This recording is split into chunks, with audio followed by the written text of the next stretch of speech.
Yeah, Madeline, employees are stunned. They closed up shop Thursday, fully expecting to come back to work the next day. But that same evening, they got an email stating that they were out of a job, effective immediately. Today, we need to talk about something almost nobody outside Seattle is paying attention to. A neighborhood bagel shop closed. That's the headline most people scrolled right past. But stay with me, because this tiny closure is sitting on top of a much bigger story. And once you see the pattern underneath it, you won't be able to unsee it. Imagine it's a Friday morning in March. You pull into the lot of the bagel shop you've stopped at 100 times. Maybe the original in Redmond, maybe Bellevue or Issaquah, or the Sodo spot near the stadiums. You're half awake, thinking about a toasted everything bagel before work. And instead of fresh bread and a line at the counter, you find a locked door, dark windows, a sign taped to the glass. The morning rush that used to fill that room is just gone. That's Blazing Bagels, 25 years old, 5 locations across the Seattle metro. A place that at its peak was reportedly turning out something like 7 million bagels a year, that billed itself as the best bagels east of New York. And in a single week in March 2026, every one of those locations went dark at once. And here's the part that should stop you. The workers didn't get a warning. They got an email. Employees tell me that they will not be paid out for unused vacation time. They're expecting a check for only the hours worked up through Thursday when they were notified. According to King 5, employees were notified on a Thursday that the company was shutting down over bankruptcy. They didn't report to work that Friday. On Saturday, many came back just to collect their belongings, paid only for hours they'd already worked. No severance, no payout for the paid time off they'd banked, an email and then a locked door. On its own, one bagel chain going under is a sad local story and nothing more. Businesses fail all the time. But this one closed in a very specific city, in a very specific month, in a very specific tax environment. And just weeks later, the mayor of that city stood on a stage and laughed about whether any of it was even a problem. If, the ones that leave, bye. So whether you live in Washington, run a small business, or just like bagels, this pattern will touch you. Hit that subscribe button, because this goes deeper than a breakfast sandwich. Let's get into it. Let's start with what happened, because the details matter. Blazing Bagels opened its first store in Redmond in 2001, founded by a guy named Dennis Ballin. Over 2 decades, it grew into 5 locations: Redmond, Bellevue, Issaquah, the Ravenna and Blakely area, and Sodo in Seattle.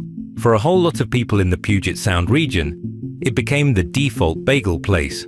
Not fancy, not some venture-backed darling with a marketing budget.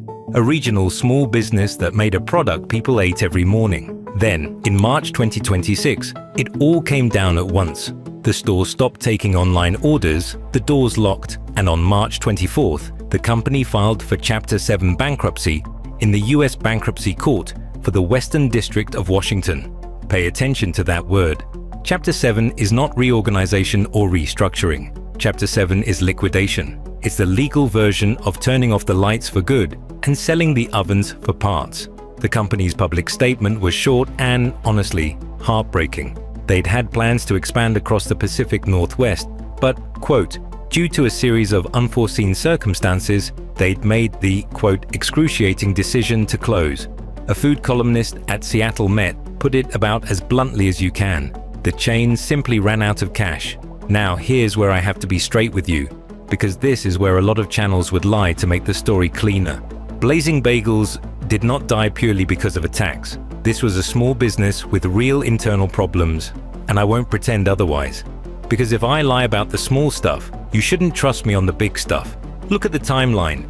The founder retired about a year before the collapse, and ownership passed to his 2 daughters. The company scaled back its menu in 2025, and then in December, months before the storefronts went dark, it quietly shut down its wholesale operation, the part that sold bagels in bulk to other shops and restaurants.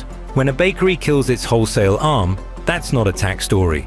That's a cash flow story, a leadership transition story, a business already wounded walking into the new year. The timing alone tells you the income tax didn't close this company, but that honesty is what makes the story worth telling, instead of another clickbait headline.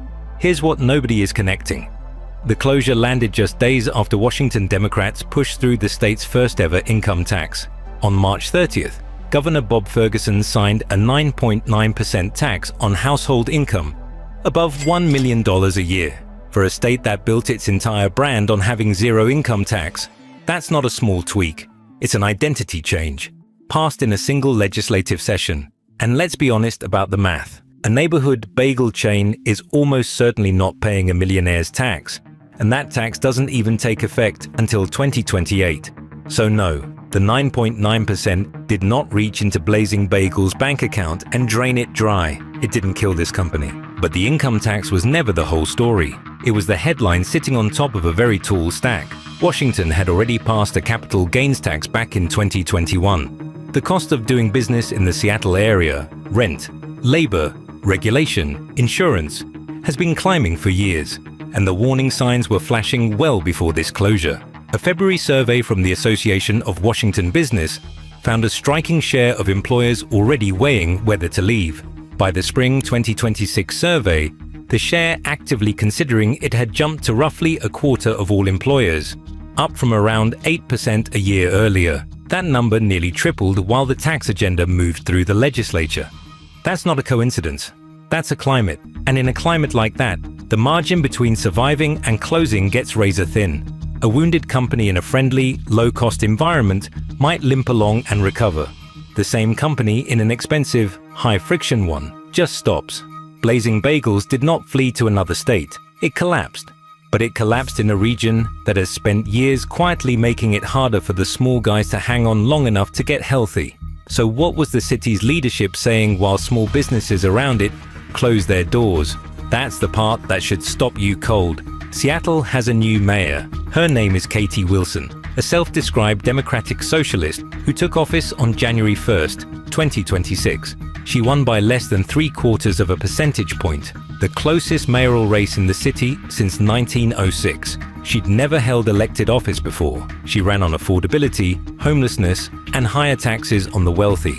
And on that last point, she's been consistent.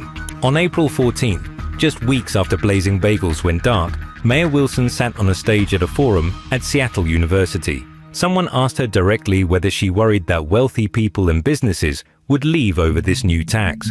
Here's what she said, on camera, quote, "I think the claims that millionaires are going to leave our state are like super overblown. And if the ones that leave, like buy." She laughed, she gave a little wave, and the audience cheered. Now, to be fair, she was talking about millionaires, not bagel bakers, and reasonable people can debate whether a few rich residents leaving damages a city. But the message underneath that wave is what matters. It's a posture that says the people heading for the exits don't count, and the warning signs aren't real. And weeks later, when a Fox 13 anchor asked whether she still thought the Exodus talk was overblown, she chuckled and said she did. That was not a slip, that was a pattern. So let's follow the money. Washington's new top rate, stacked on everything already there, was projected by the Tax Foundation to reach around 18% on certain wage income and stock compensation in Seattle, reportedly the highest rate in the country. That's not a rounding error, and the people who have the means to react are reacting. Fisher Investments moved its headquarters from Washington to Texas. Starbucks, born in Seattle, is building a corporate hub in Nashville and shifting jobs there. Jeff Bezos relocated to Florida, reportedly selling around $15 billion in stock before the new rules took hold. Zillow's co-founder became a Las Vegas resident, and one Seattle startup founder told Fox News that basically everyone he knows with the means to leave has already left or is leaving. That's what the buy wave misses. When the people at the top leave, they don't just take their personal tax bill. They take payrolls. They take the lunch orders that fed the bagel shop down the street, the office leases, the catering contracts, the wholesale accounts that keep small vendors alive. The tax base doesn't shrink with one dramatic bang. It shrinks one departure, one closure, one empty office floor at a time. And meanwhile, the state's own budget office has already warned of a shortfall, less than a year after the largest tax hike in its history. Raise taxes, watch the base erode, face a deficit anyway. Reach for the next round. That's not ideology, that's arithmetic. But numbers can make you forget who this lands on. The people who lost everything that week were not millionaires. They were not the people a mayor waves goodbye to from a stage. They were the bakers who showed up at 4 in the morning to proof the dough, the counter staff who knew your order before you said it, The drivers, the dishwashers, people who built their routines around that job, who paid rent and mortgages with it, who assumed completely reasonably that a 25-year-old institution would still be standing next month. They didn't default on anything. They didn't make the December decision to kill the wholesale arm. They just came to work until one Thursday an email told them not to bother coming back, with no severance and no payout for the time off they'd banked, and the ripple keeps going outward. The suppliers who sold them flour and cream cheese just lost an account. The landlords just lost 5 tenants. The regulars took their coffee money to a national chain that ships its profits out of state. And somewhere out there, another small business owner watched and quietly decided maybe this isn't the year to expand, sign a lease, or hire 3 extra people. That's how the damage compounds. Quietly, off the books, in decisions that never make the news. And here's what should concern you beyond Washington, because this is a playbook, and it keeps repeating. We've watched a version of this exact movie in California, in Illinois, in New York. Costs go up. The most mobile people and companies, the ones who can leave, do. The tax base shrinks. Revenue comes up short of the promises, so leaders reach for more taxes to fill the hole. And the next round leaves, while the people in charge insist the exodus is overblown. It's a slow spiral, a doom loop, and the cruelest part is that it almost never hits the people who can afford to go. It hits the bagel baker first. So let's bring it back to where we started. That Friday morning, the locked door, the dark windows, a bagel shop that had stood for a quarter of a century, suddenly not there anymore. Blazing Bagels did not close because of one quote or one signature on one bill. It closed because a wounded small business ran out of cash in an environment that gives wounded businesses no room to heal. The leadership transition, the menu cuts, the December wholesale shutdown, all of that was real. But so is the climate, the rising costs, the brand new income tax, the growing sense among the people who hire and build and invest that this state is making it easier to leave than to stay. And so is the wave from a mayor who looked at every bit of it and said, bye. Here's the bottom line. One bagel chain is not an economy, but it is a symptom. And symptoms are how you read a body long before the official diagnosis comes in.